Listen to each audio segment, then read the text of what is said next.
Hello po mga lalabs! Gusto nyo rin po bang ma-achieve ang ganito kakinis at maumbok na puto? So, kailangan panoorin nyo po ang video ko na ito. Then, syempre, lalagyan pa rin po natin ng moringa powder. Para mas maging masustansya pa po ang ating kakaining puto. Ayan, magandang pang negosyo rin po ito ngayong nalalapit na naman po ang ating Kapaskuhan. So ayan mga lalabs, for today's vlog ay magluluto po tayo ng isang masarap at masustansyang pang merienda, ang PUTO Ala Goldilocks with Moringa.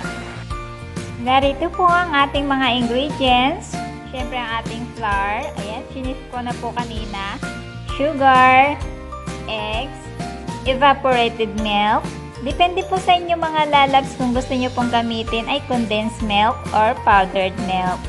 Then oil, vanilla, cheese po na pang-toppings natin. Ayan, in-slice ko na po siya into cubes. Salt, baking powder, then ang moringa powder, ang hindi nawawala sa aking mga recipe dahil ito po ay napakasustansya para po mas maging healthy pa po ang aking mga kinakain. So, umpisahan na po natin mga lalabs ang pag-mix ng ating mga ingredients.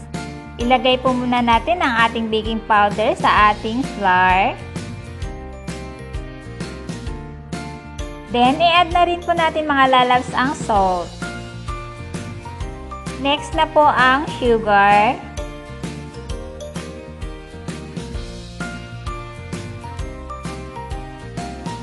Ilagay na rin po natin mga lalabs ang ating eggs.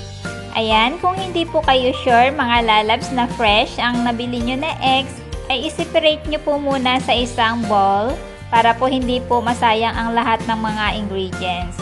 Then, ilagay na po natin ang ating evaporated milk.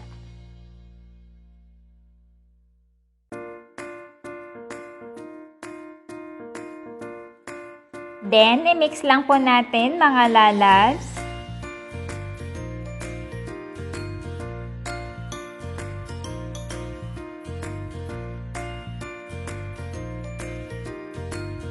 Kapag na-mix na po natin mga lalabs, pwede na po nating ilagay ang ating oil.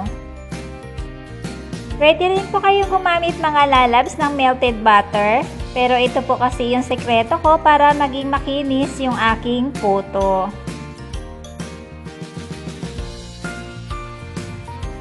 Then, mag-add na po tayo mga lalabs ng vanilla. Then, i-mix lang po natin mga lalabs. Siguraduhin lamang po natin mga lalabs na hindi po natin i-overmix ang ating puto mixture para po hindi po malabsak. Maganda po ang pagkakaumbok ng ating puto. I-strain na po natin mga lalabs para po mawala ang mga lumps sa ating puto mixture. Ayan, para po mas maging maganda at makinis ang ating lulutuing puto.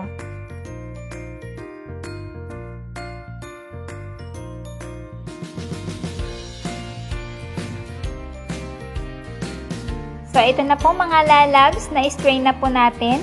Hahatiin lang po natin ito sa dalawang bahagi at yung kalahati po ay lalagyan po natin ng moringa powder.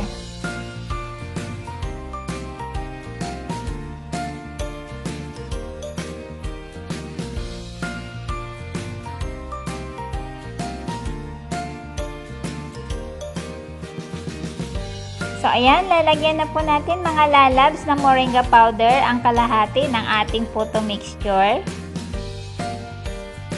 Then, magpakulo na po tayo mga lalabs ng ating tubig. Kapag kumukulo na po mga lalabs, ayan, pwede na po nating isalang ang ating puto mixture. Kailangan po mga lalabs, 3/4 lang po ng puto mixture ang ilalagay natin sa ating molde. Large po ang aking gamit na molde, ayan, kaya po 4 na piraso lang po ang aking maisasalang. Isalang lang po natin ito sa mahinang apoy. After 6 minutes mga lalabs, ayan, ganito na po ang itsura ng ating puto. It's time na po para po ilagay po natin ang ating toppings na cheese. Hindi nyo na rin po kailangan mga lalabs na pahiran ng oil or butter ang molde dahil may nilagay na po tayong oil sa ating puto mixture. Tatakpan pong muli natin mga lalabs at isa lang po natin ulit ng another 3 minutes. So ayan, titingnan na po natin mga lalabs kung luto na po ang ating puto. Ayan, i-check lang po natin ang ating toothpick. Kapag wala na pong dumikit sa ating toothpick, ayan, luto na po. So ayan mga lalabs, ito na po, luto na po ang ating PUTO Ala Goldilocks with Moringa. Ayan, kita nyo naman po mga lalabs, napakakinis ng ating puto. Tingnan nyo naman po mga lalabs, kapag tama po ang procedure ng paggagawa natin ng ating puto, ayan, ganito po ang kalalabasan, makinis at malambot pa. So ayan, ito po yung ating nilagyan ng ating moringa. Titikman na po natin. Napakasarap mga lalabs. Hindi mo po malalasahan yung gulay na nilagay natin sa ating puto.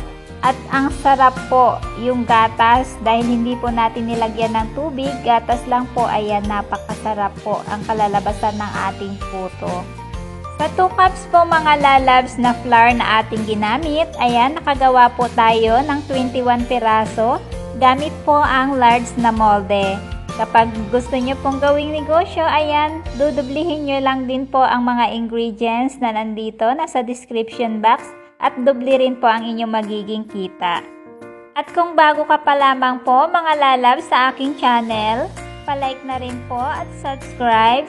Paki-on na rin po ang notification bell all para po updated ka po sa susunod ko pang mga videos. Maraming salamat po mga lalabs!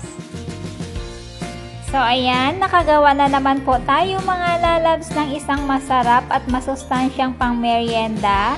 Naway nagustuhan niyo pong muli ang video ko na ito. Hanggang sa muli po!